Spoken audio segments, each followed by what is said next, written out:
All right, fantastic. My name is Steve Houston, and this is Angela Najjar. We're back from being out for a couple of months. Since you don't like my explanations of why that video was taken down, Angela, why don't you explain to everybody why we're back here with the same setting, exact same. Back on our couch. Back on the couch in my office, and we're reshooting the video we shot several months ago. Would you like to tell them why? We were told to take that video down. The video was completely honest, and it basically just went through the differences between two companies and why we left one and why we are with the company that we're with now. But it was very honest, and so suffice it to say that video is no more. So we decided to sit down because the questions that we still get asked to this day over and over and over again are the same questions and the same things that we tell people to evaluate when you're looking at any IMO, which is an independent marketing organization, which is basically just your opportunity to build an insurance agency without having to go out and start your own insurance agency. And, you know, the questions and the points that we made in that video that we're going to go back over again today really are the questions that you should be asking no matter what company or organization you're looking at. These were really, really important points to us, and we wanted to be able to just go ahead and answer those questions in one video in one setting, and then you can make your own determination. Yeah, here's the bottom line. That's good. That was well done. It was very, very politically correct. You should be a politician. Anyway, we were forced to take it down. We're putting another video back up, and like Angela said, look, the reasons why we left the last IMO, you can find out where we were. We're not going to mention the name of the video because that's why we had to redo it. But it'll let you make your own determination. As usual, when we do videos, we discuss the facts and we allow you to decide. So we're going to discuss the facts. But here's the bottom line: is since we put that video up, it's been 2.5 months, maybe probably 2.5, 3 months. I've received literally hundreds, and Angela can tell you this, hundreds of text, emails, and phone calls from people that were either dissatisfied with the current IMO or knew there was something better and didn't know where to look and who that was, and really as you said, what the points that they should be looking at to make a comparison. And so I've had a lot of conversations with a lot of people over the last 2.5 to 3 months, and so that's why we felt taking it down was one thing, and obviously many of you wrote down our contact information and still contacted me, but we felt that we could do a video that would still give you the reasons why we left apply to all other IMOs. I guess is what is what the point is. And so that way you're not wasting your time, because what we did, we were 19, 20 months into the thing, and we never had any goals of leaving. We got in it with great, as everybody does, with great aspirations, and we had a small team at the time, and but we just couldn't keep going forward for these reasons we'll discuss, and we had to make that change. And so there is, it's really practice. It was 20 months of practice. I wouldn't say it was a waste of time, because we met some good people, learned a little bit maybe, but making the transition that we did was a good quality decision that was really agonizing, Angela. I think you remember making that decision. And maybe you're in a position kind of like us, and maybe you just don't know that there is a better option out there for some of the things that might be of concern to you with whatever company you're with right now. There were certain things that we just kind of ignored, I guess is probably the best word. Thinking that this is how it is. It is what it is. And then really discovered that it wasn't. You could go somewhere where these things had been addressed and were better. And work with a company that was really geared towards the best outcome and the best possible future and solution for you as an agent. Because that really should be the number one goal of any company, is what's best for you, because you are the driving force for any company. So yeah, and I would say that all these companies. We have some other videos out there on our channel. Subscribe. In fact, you can subscribe to this button by clicking the little bell symbol down below. That allows you to get notifications of new videos that we're going to be doing. we'll be discussing a lot of things. Hopefully on our channel, we'll be doing a video a week. But I've got a video out there that talks about the different IMOs and what people call them. And you go on these YouTubes and the internet. There's a lot of people calling them different names. And the reality of it is that none of this is really a surprise. Every IMO gives you a comp plan, and I won't show these two, but there's some comp plans. And we've been with a lot of these companies. I've been around the industry for many, many, many years. So we know what the competition is like, and we know what's required for a producer and for someone that wants to build an agency. So we feel very comfortable where we're at right now. In fact, our team has exponentially exploded over the last 120 days for that decision. It was very difficult to make, but these are the things that, again, most of us, I think, Angela, you get excited about something and you sign. It's like anything else you sign. You don't really read the fine print, and if you read the fine print, it's right there. And so we're going to try to tell you what questions to ask, as Angela said, and where to look for the fine print in this video, and you can make a quality decision. And as always, we're open to a phone call or a text. Angela, my number will be on this video as well. Full disclaimer: we are with a different company. We are building an agency. We would be more than willing to talk to you and discuss what you're looking at and give you the facts. And again, we have the facts. Like I said, we don't exaggerate. We can compare the comp plans with you and the different companies what they offered the independent agent, which is IMO is what we call them in the industry. But they all have different things. You really need to find a company that's all about the agents and not about the spread. We're going to try to make it short, concise, but again, give you the facts and allow you to decide. But the point is that we're willing to take your phone call. But again, for all the haters out there that want to say, well, it's a recruiting video. It's not a recruiting video. It's simply to try to help people. And yes, if you fit with us and we hit it off, we ask, it's a good relationship, we'd be more than happy to talk to you about working with us in your area because we're looking to expand across the United States. That's the bottom line. But we're more than happy to spend time with you regardless. I guess I beat that horse to death. So when we started this, when we started really the process of changing from one company to another, we decided to sit down and figure out what were the issues or what were the reasons that what were the comparisons, what were the comparison points. So we figured we'd bullet point those points, and we came up with 17. This is actually the list that we made. 17 different points, and we'll try and go through all of them for you. But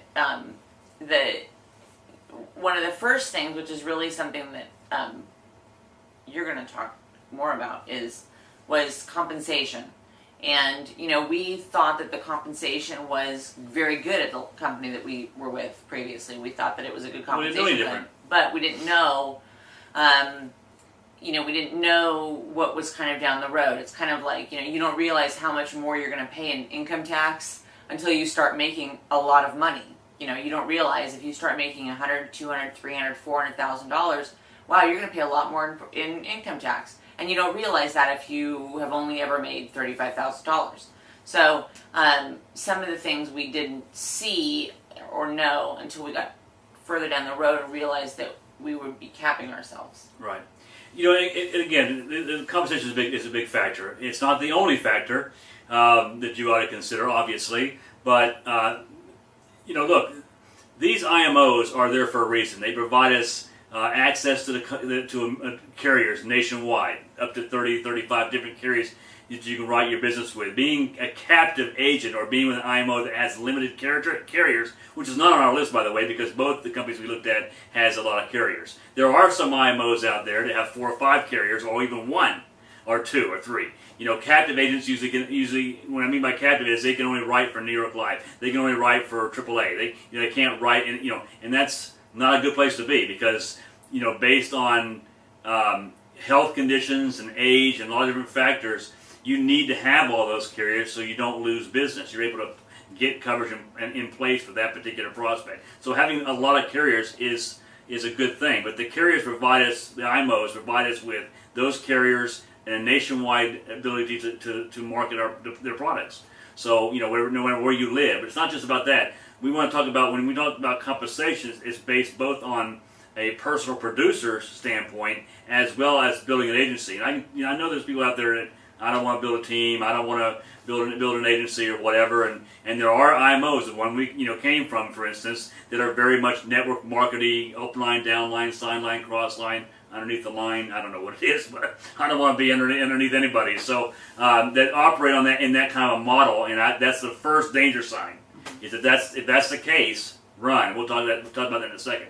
However, the compensation you start out with is a contract rate, and these IMOs are all about the spread. So whatever they get you to sign up for, which most of them have a percentage contract rate they start out all new agents at. In our last company it was 60%, and it would go all the way up to 110% or thereabouts. Okay, but so that's one thing to look at. What you agree with in terms of what you agree, what contract rate you sign up for. From a personal standpoint, as a personal producer, you should, as our belief, is you should be able to go from whatever contract rate you agree to all the way up to the 110 or the top of the comp plan based on your own pen. And what I mean by your own pen is that business that you actually go out and create, right? If you're not building an agency, and many of you don't have a desire to build agencies like I was talking about before, I failed to finish the thought. And I give you 1,000 reasons why you should, but many people don't want to. But some of these IMOs cap your percentage rate at a certain level, and you cannot go beyond that level, even if you're a great producer, unless they force you into building a team. So your contract rate is based on your production and your team's production, the number of people you have on your agency, and the how much they're producing in volume. So they cap you at 80%. So whoever you're talking to, ask them, look, if I write $40,000 or $50,000, whatever the number is, per month in premium, and that's how all these folks gauge their promotions, is based on what we call APV, annual premium volume. So if a policy says $100 a month, you times it by 12, that's $1,200 a year in APV, right? So if you write, let's just say, $50,000 a month in volume, can you go all the way up? Can you get promoted? Because you should get promoted every couple of months if you're producing. Can you go all the way up to the top of the comp plan without building a team? That's the one question you want to ask them when you're interviewing, because most of them will not allow you to. They'll cap you at 80% or thereabouts, and you can't go beyond that. That's why they're heavily driven recruiting companies, because that's how they build their team. Nothing wrong with that, but there is something wrong with restricting your income unless you become a recruiter. Is that good enough? I don't know what else to say. Okay, so the second thing that we wrote down on our list that was really a huge deal for me, and as we've gone further down the road, further down the process with the company that we're with now, the company that we are with now is Equis Financial, and Equis has a huge commitment to its technology and to its back office. And the reason that is so important, was so important to us and should be important to you, is you need the ability to go to one place, one website, and get things like your training, access to your pending business, to be able to see what business is processed, what applications might be stuck at a carrier's needing a signature or a document, what applications may have been declined, what things have paid out, where to print applications, where to get help with carriers, get into the quoting software, get into the e-apps, all of those things. And the company that we were with formerly, there basically was no real back office support, or I don't even know, cohesive feeling at all. It was awful. They didn't have a back office. Yeah, but all you could do was print apps. They didn't have a back office. Actually, there you was didn't nothing. go there through that. No, so I don't think there was. Okay, question answered. So the back office should be, and this really becomes even more important as you build a team, but I think it's important even if you're just a producer, and I don't mean to say just a producer, but if you're a producer, some people will say, well, I don't have, it's not that hard to track my business. But the advantage is that you can see the percentages, your percentages of closings, your percentages of apps that decline, your percentages of business that's still pending. That's a back office. Oh, there you go. It's hard to see on a video. Right there's better, maybe. The ability to go into one place and print applications for all your carriers. To be able to purchase your leads. You don't have to go to a separate website to purchase and manage your leads. It's all done here. To see, if as you grow an organization, to see the hierarchy within your organization. Who is in whose organization and who can you help the most. So the back office... I don't mean to interrupt you, but you can't really see it, and that's probably a good thing. But all you do, you log in once a day. Oh, that's better. You log in once or multiple times a day. Doesn't make any difference. You can see all the applications that are pending in your organization, both you and your organization. Right. And the beauty to that is it saves a lot of, if you have built an organization or are contemplating it, it saves a lot of time, and it saves a lot of your agents feeling like you're constantly asking them about what's going on. It bothers me to call agents constantly and say, well, what's going on with this application? What's going on with this application? Have you entered this application? Have you written anything? You can see all of that right here, and you can see the status of things. You can see where your producers are and where the activity is.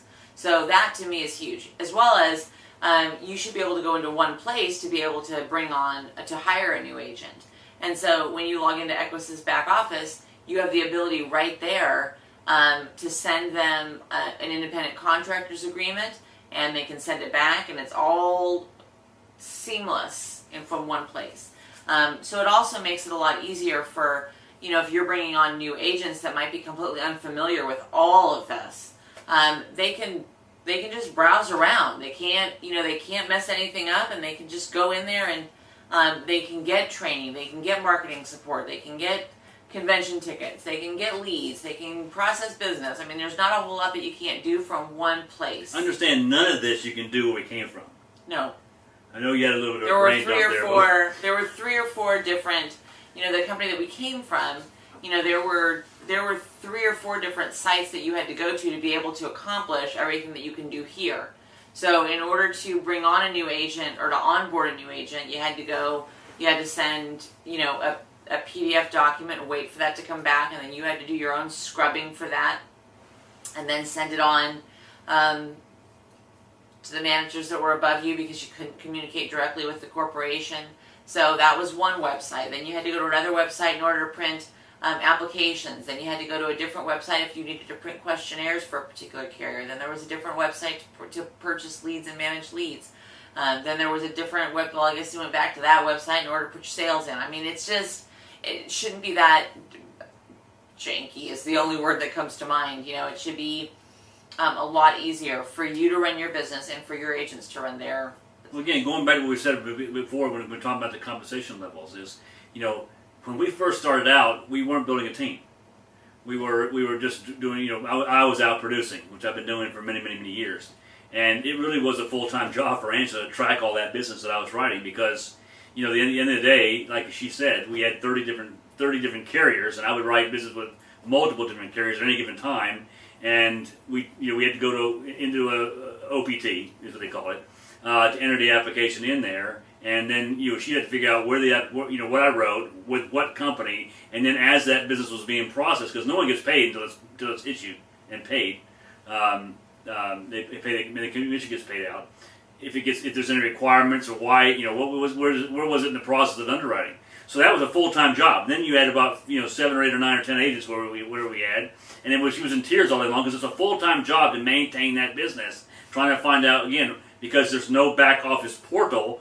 She couldn't go to one screen like we have here. Couldn't go to one screen and see everything that had been entered in for that day, for that week, for that month, and then see all that, for all, not just for me, but all of our agents. And then, if there are any requirements, you simply click on the line item, the application. It would show you what's outstanding, what's needed, and then we can get that document, go back in, and upload it right there in the back office. So not having that is just you can't imagine until you're there.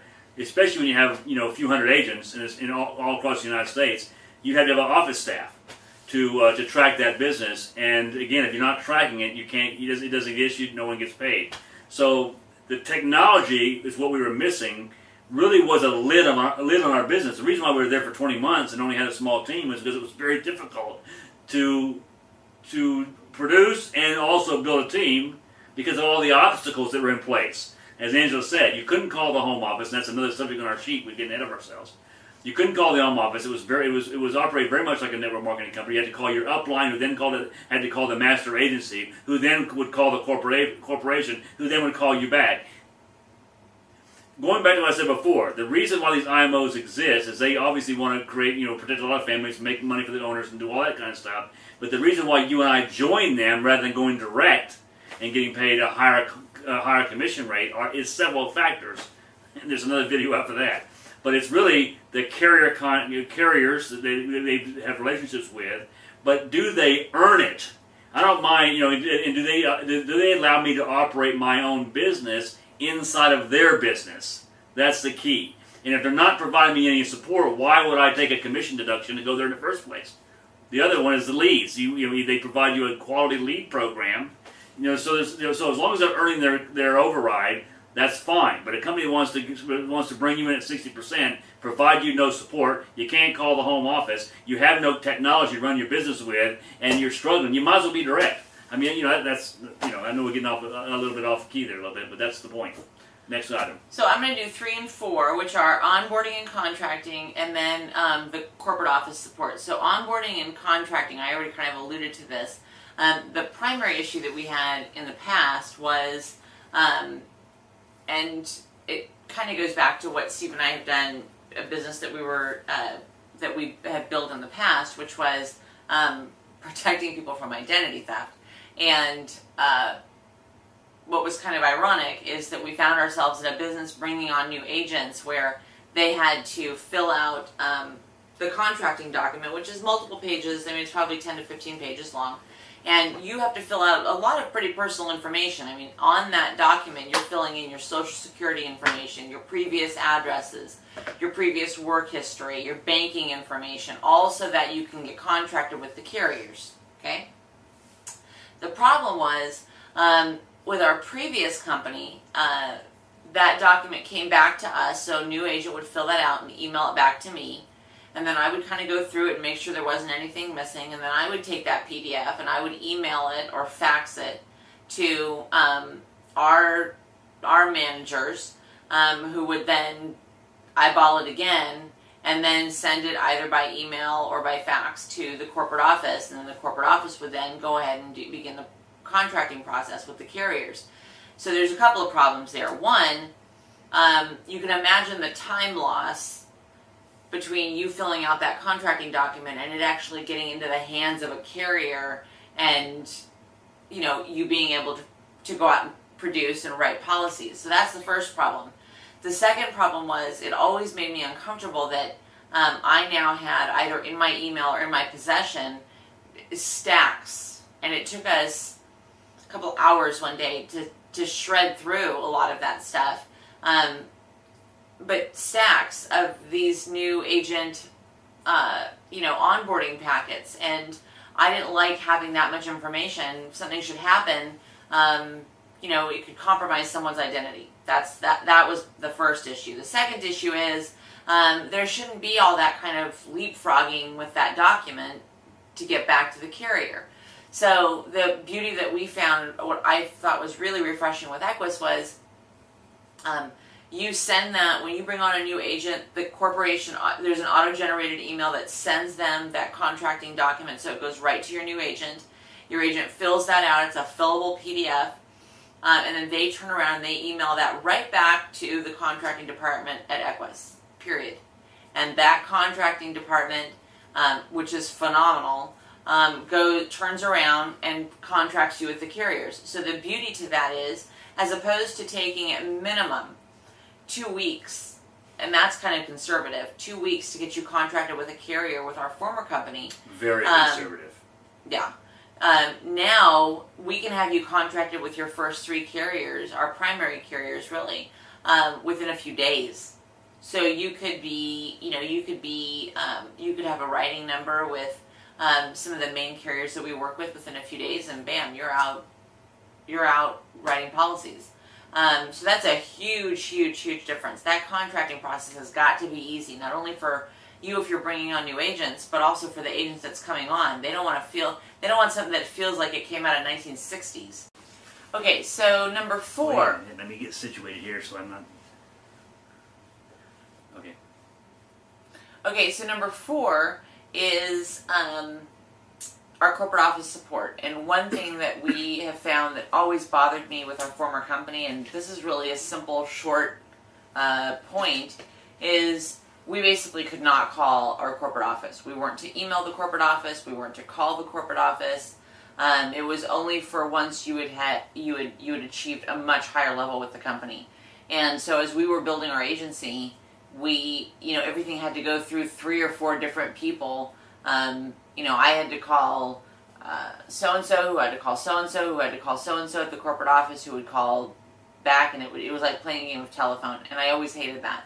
I like to kind of get things, especially when I have simple questions, I like to call up and get them done, and we couldn't do that.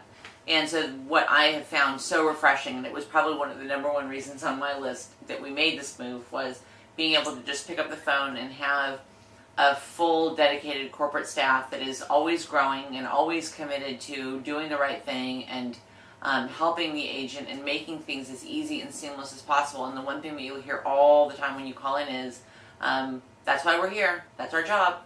And that's really refreshing to hear, and it makes everybody's job, whether you're an agent just out writing policies, you're brand new, or you're seasoned, or you're building a team, doesn't matter. It makes life a lot easier. So that's our number 4 bullet point, which was corporate office. It makes support. a big difference. Again, going back to earning their reasons why they exist, and why you're willing to pay to share some of your commission with them. I mean, just especially when you're new, and I don't care. It doesn't matter if you're new or not. I mean, it's exponentially more important when you're new because you don't know you know nothing. So to having a rep inside the company assigned to you to help you and knows you by name is huge in comparison to being hired or recruited, whichever name you choose to use, by some upline who may or may not have any more experience than you do, that you're now forced to go through, that knows nothing. Then he has to turn around and go to somebody else, who then turns around and goes to somebody else. Being able to call the home office, this is something we didn't even know when we got in the business. To manage to be with somebody with a company that wouldn't take your call. It's just something we never would have thought to ask. Because to me that's just crazy. It just is. It was actually comical. It really was. We actually chuckled about it, but it wasn't that fun. It wasn't that funny. No. All right, it really wasn't. Move on. Okay, so number 5, which I'm going to turn over to you, is really the training and new agent training and being able to have the training all in one place. I don't know where you're getting your numbers at, Angela, but I'm totally confused with the number system we got going on here. But anyway, so I'm supposed to talk about training? Yes. I mean, again, going back to being a brand new or seasoned agent, it doesn't make any difference, especially when you're doing the advanced products. And by the way, the other company we're with claims they did advanced products, but the truth of the matter is they really didn't. Again, to be able to have that home office support for the advanced market is huge.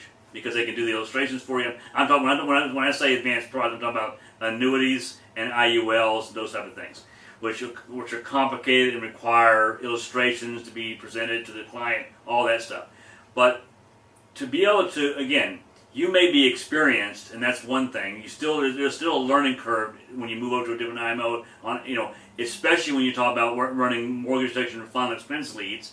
If you haven't been with a company before that provides you leads, there's a way, would you not agree? There's a way to run those leads. And so you need to learn how those leads are generated so you know how to make the calls, to book the appointments, and then how to sell them in the house. And so there's a bit of a transition period. So being able to have training is huge. But when you're bringing on new agents that are inexperienced, it's just compounded because you want to be able to plug. Look, most people that come into this business, new or old, newer, me saying old, more veterans is probably a better word for it.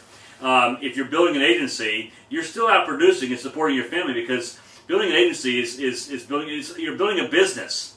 There's nothing. You don't hire someone and then there's instant. They're going out and making money for the company right away. There's a time frame there, so you have to be able to pedal with both feet, where you're still producing and you're also introducing people to the opportunity and getting them licensed, getting them in the system. The system's the key. You have to be willing to. They have to have a system, and you have to be willing to trust the system, because you need to be able to put those agents into a training portal so they can be trained on the basic stuff, like how to enter an application, how to get your leads, what kind of leads, standing, all that stuff. So there was no training program at the last company at all. The training consisted of conference calls a couple days a week, and your master agency may do a conference call, but they really had no formalized training program at all. None. Zip. So again, going back to the hierarchy concept, being more of a network marketing model, you had to rely on someone in your upline if you needed help with anything like entering an application, or buying leads, or what application do I use, but again, that's simple stuff. When you're looking at learning the products, it's much different. So we were trying to develop those systems ourselves because they weren't available at the last company, and now with the company that we're now, they have an entire portal. It's called Launchpad. They have podcasts, they have conference calls, all the things that a company like this should have. But then basic training on what the products are, how to select the products. They have mobile apps, so you can do field underwriting in the field. So you enter in the birth date, the age, medications are on, and they'll tell you the 4 or 5 products that they qualify for. You want to make this thing. You want to have as much training as you possibly can, so you can because it's a simple business. It's not really that complicated. It just becomes complicated because there's no support there to train you. But once you get it down, nothing will pay you better than this industry. And so having that training, you'll get on board, watch the trainings, plug a new agent into that training, so you can still go out there and support your family. Is huge. And we were trying to do all that stuff, and by us having to do that as agency builders in the last company, we weren't able to hire and expand our business as much as we'd like to do, because it was consuming our time chasing applications, finding out where the production was, finding out what was missing to get that application paid. We didn't have any time to build an agency, because building an agency meant we had to provide training because there was none. These are the things you want. Do you have training? I mean, comprehensive step-by-step training on this, on right down to writing an application, to making a dial, booking an appointment, doing an in-home presentation. I mean, we have 2 conference calls, we have 2 webinars on live dials, how to choose the products, and then an entire back office that there's hundreds of calls there that are archived, and a step-by-step. It's like going to like an online course, really. It's like, where you can go in there and choose, and it will track your progress in each different area that you're trying to learn about. So all that is self-sufficient and done for you. Things that would have cost us, millions of dollars, they've already done, and that's going back to earning the override, earning the spread by providing you with that as well. So, I mean, I don't know how else to say it. The training is there, better training you'll see anywhere in the industry, as far as I'm concerned. So number 6 is releases. And releases, if you're currently with a marketing organization, this will be relevant to you. If you're not, if you're brand new to even just the life insurance industry, it may not be relevant to you, but it might be relevant to an agent that you hire down the road. And releases is kind of a really interesting topic, in my opinion, with a lot of these organizations, because you'll hear a lot of organizations, quite specifically the company that we came from, talk about, if you don't want to be here, we'll sign the release. And the release releases you from the carriers that you're contracted with through that organization to be able to go to another company and contract with those carriers again, and not have a wait out period. So some carriers will require that you sit out for 6 months and not write any business if you don't get that signed release from your existing company, so that you can be contracted through your new company. And the dirty little secret is, especially our company, our former company, did not sign those releases. And so we had periods of time, sometimes as much as 6 months or longer, where we couldn't write with that particular carrier because we couldn't get recontracted with them. And here's our philosophy, and it's been the philosophy of our new company, and it was something that we immediately felt aligned with. And it's this: if you don't want to be here, hand us the paper, we'll sign the release, go be happy. And it gives you such a better opportunity to have someone leave, or for you to leave, on good terms, with a good taste in your mouth. You know, it's kind of like, you know, you see people that go through divorces and they have these horrible divorces, and my God, people are throwing things, and, you know, they're just wars. And then you have people that seem to kind of say, you know what, this isn't working, we're going to go ahead and get a divorce, and they can still remain on a friendly basis. And I would prefer the latter if I ever found myself in that position, and I think that that's how a company should operate too. So releases are a big issue, and if you're, kind of like Steve was saying, if you're wondering what questions you should ask, will your company sign a release from the carriers for me, all of the carriers, if I decide to leave? It's a really simple question, and it should be a simple answer. If I decide to leave and go with your competition.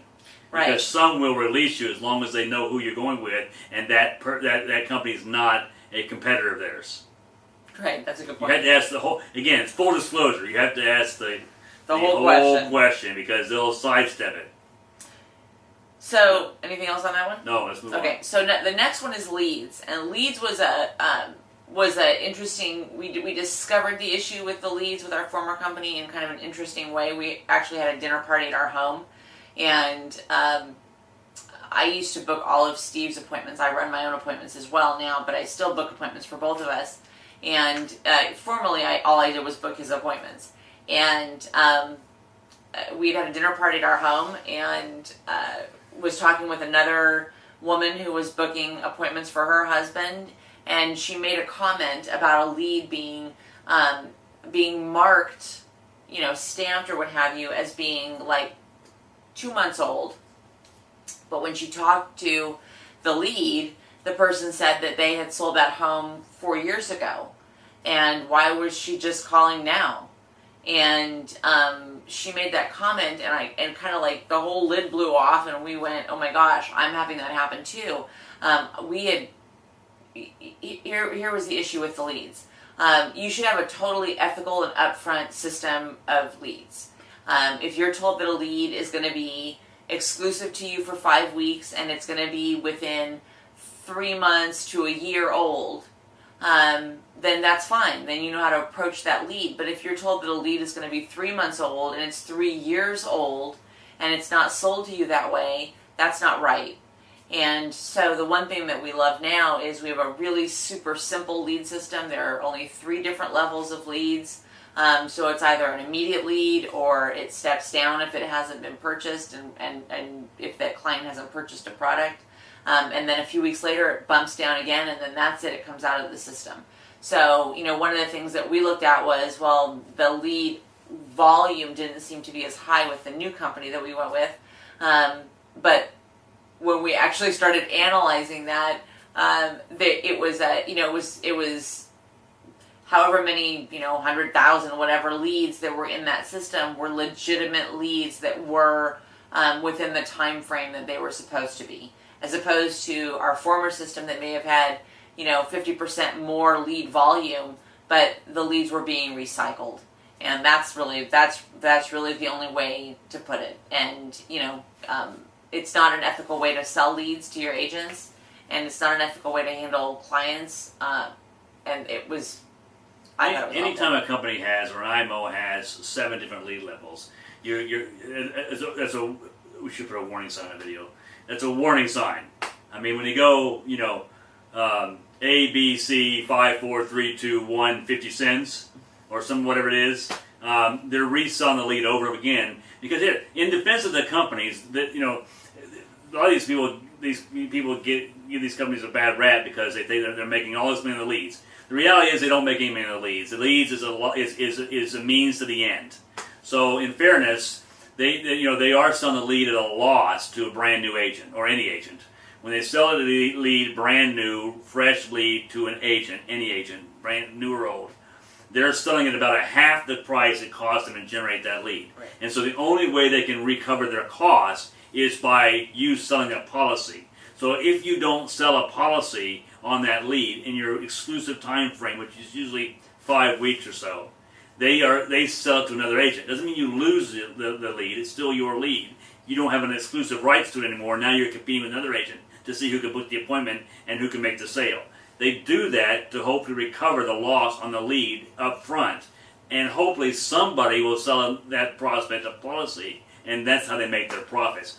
However, again, like Angela was saying, redating the leads, and the leads never leave the system and they just keep rotating, forces you and I to buy a lead or question whether or not the lead that we bought brand new was actually 4 or 5 years old and just put back at the top of the pile again. That's the question. So you want to be with a company, and you're not going to know this and find this out until you're already in there. So this is not a question you can ask up front, but just be aware of it. We know that our system we've never had an issue. In fact, we had when somebody calls last week and assured that they sold him duplicate leads, and come to find out they were batched, and so he had scrolled down too far and was looking at the wrong lead. He just printed it out twice. It's just never been proven to be the case, and that's why I can stand behind the lead program. Go ahead, Angela. The only other thing that I'll add about the leads is, depending on what system you're at, one thing that we discovered with our old company, which is just not an ethical way to handle things, is at one point we had our manager was not pleased with us and basically turned off our access to be able to go in and purchase leads. Yeah. Didn't say anything. We just woke up one day and couldn't buy leads. Couldn't that we had bought. That we actually couldn't access the leads that we owned. So that's nobody should have that kind of power over your business. If a company's going to turn you off or let you go or whatever it is, then they should give you that cause and just let you go, but not play games. And that's kind of how that felt. Just make sure you print your leads out. Yeah. Don't leave them in the back office. And that was a upline thing too. Yeah. Number 8 is conference calls. Talk about yeah, I mean we need to move on because but let's go through these numbers. We're not going to go through all 17, but we're about ready. This is our point 1, so we're wrapping it up. Conference calls. Listen, I laughed the other day because I got a call from a prospect or an agent, someone that was looking to get into business, and they put him on the conference calls. One of the conference calls from our previous company, and I laughed and chuckled. He goes, "Right, exactly." I mean, the last thing we could do at our previous company was put on a brand new agent on that call because it was so unprofessional. They were either cleaning their boat, mowing the grass, talking about their vacations or Lamborghinis or whatever they were talking about. It had nothing to do with business. There was very little value. Me spending my time, it's disrespectful to be on a conference call when they're talking about their vacations they're taking or they took or whatever, and it's giggling and laughing. It was horrible. And so that agent put this new agent on that call thinking that he's going, oh, that's a great call. It wasn't. So, the conference calls are valuable if they provide training or leadership training, right? And allow you to do your job better or become a better person. And that wasn't the case in the past. We were embarrassed by them. We wouldn't put anybody on the calls until after they were already in the call, already in the company, and then we would cringe because that many times they would be upset. So again, not something you can ask up front. Maybe you can, maybe you can't. But it's just being respectful to the agent or to spends their time to be on those calls. You ought to get some value out of it, and it shouldn't be about their vacations. So number 9 is personal production bonuses, and the bonuses are really, I think, an important aspect of a business like this because. It was actually funny. A couple of weeks ago, I got a bonus check from a carrier, directly from a carrier. And it was small. I think it was $75 or something like that for whatever volume I had done that month. But you know what? It was so exciting. It was so exciting to get that silly little check in the mail, to be recognized for having hit a milestone or done something good.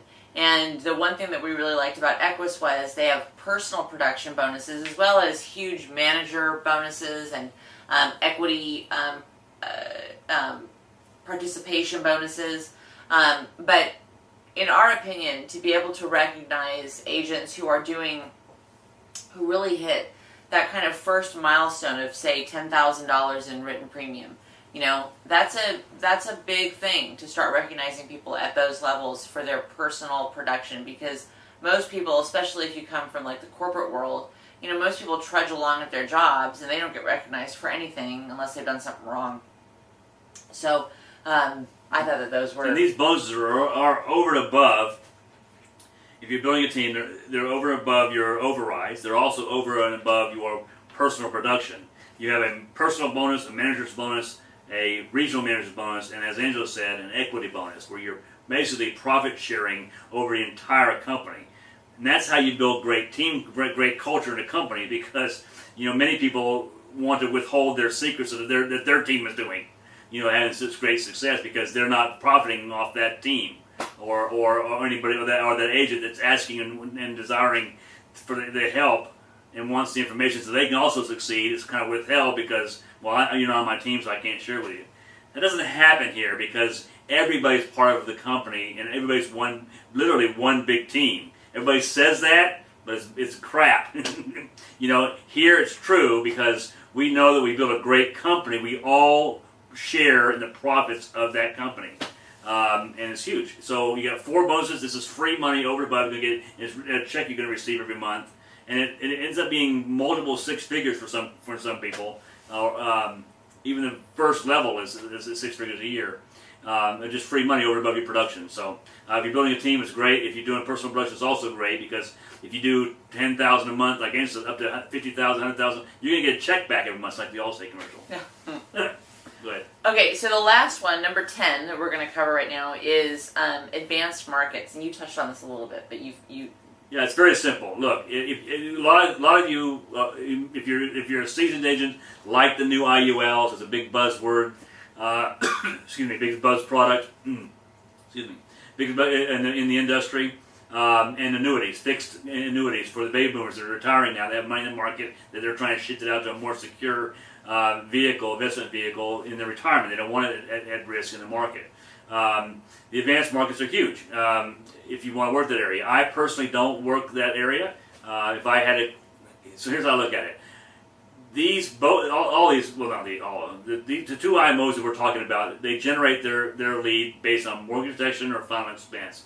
You can make so much money taking care of families on those 2 products, and we have people making $60,000, $70,000 a year, working 2 or 3 days a week on a part-time basis, selling just the mortgage protection and final expense, because it's in huge demand right now. So advanced markets are great. We have an advanced markets department. They'll do everything for you. You tell them how much, what you're looking for. They'll run the illustration. They'll tell you how to go out and sell it. You go do it. Same thing with the annuities. You say, I got $1 million, I got what to invest, and they'll run the illustration, and you go back out. So that's what you want. So if you're not skilled in that area, you can still get the sale, because they have someone in there that will help you accomplish that. And we have podcasts and training on all that stuff, as well as a home office that will support you and take your call. That was number 10. It was? Yeah. So good. Look, as I said before, the reason why you join these IMOs is they provide the carrier relationships with you. They're supposed to help you with agent onboarding, new agent training, nationwide recruiting opportunities if you want to build an organization, because they're licensed in every state. They accept the legal exposure, but more importantly, they generate the leads. And it's a quality lead program, not free leads.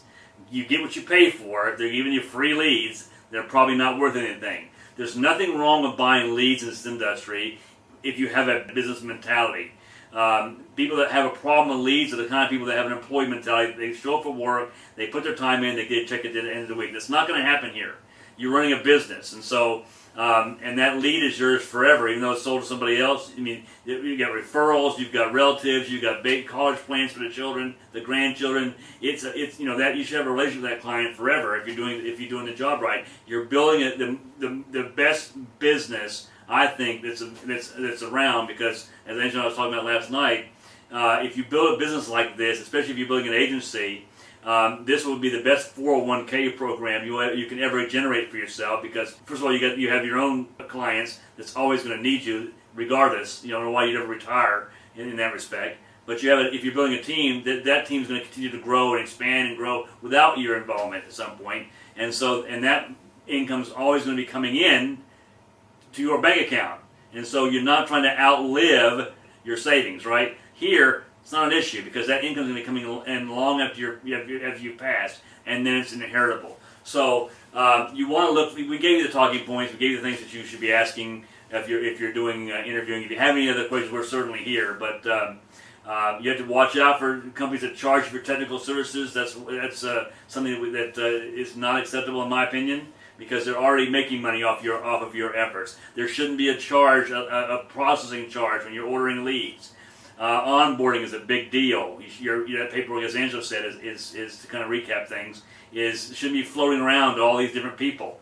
You should have getting started training in one office, in one back office portal. You should be able to track your business very simply. You should be able to log on in the morning, go into the back office, and see all your pending business of what you've been paid, what's going to be deposited in your bank account, what's still pending, and if there are any requirements that you need to follow up on to get with the carrier, to get it back to the carrier so they can issue the policy and you get paid. That should be a 10 to 15 minute process, maybe an hour if you have a team, and you're back out doing your deal. It shouldn't be that difficult to run your own business in the insurance industry.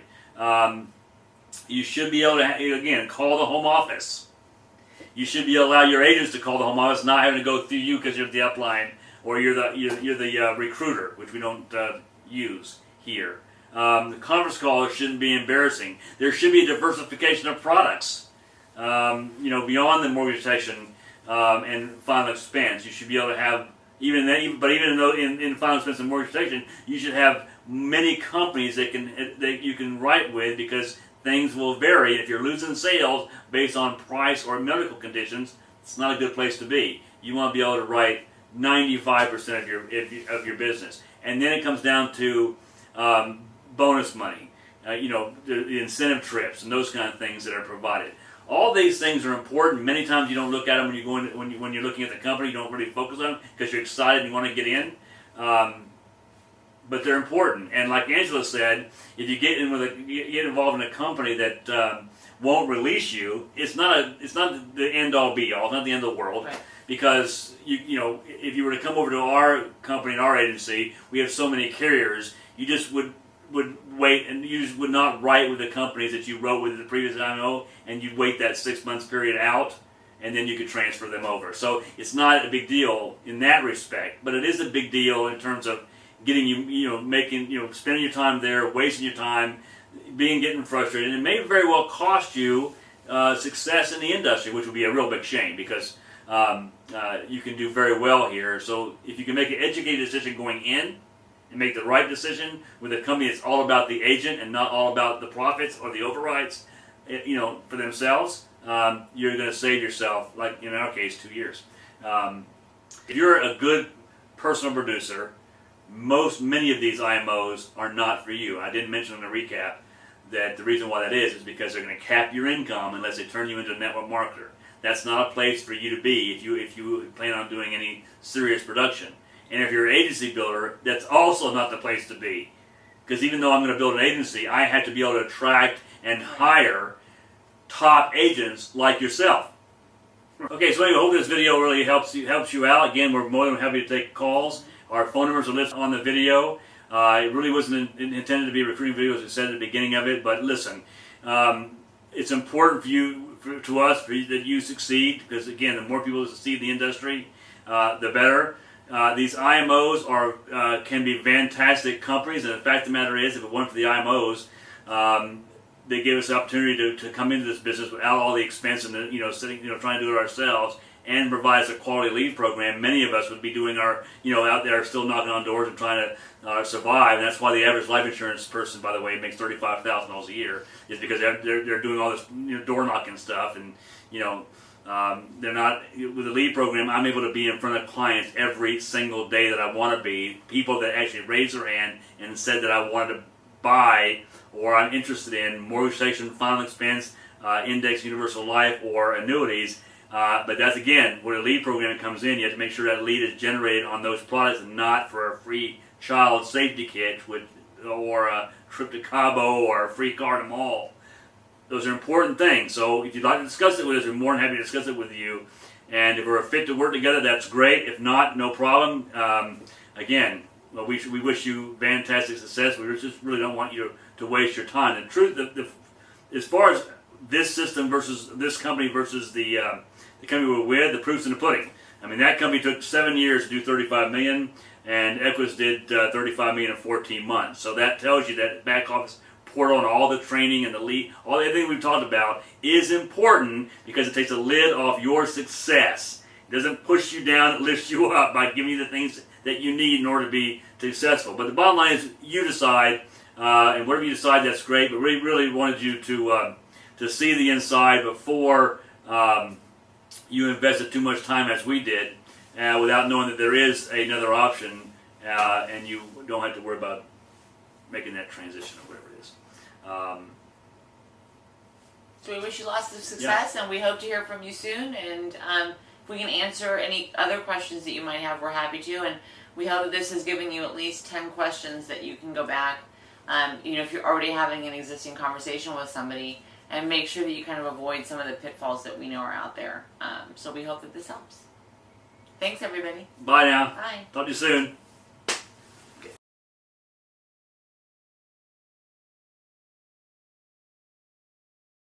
So anyway, we want you to be successful. Hope the video helped. Listen, at the end of the day, you can put lipstick on a pig, but it's still a pig, right?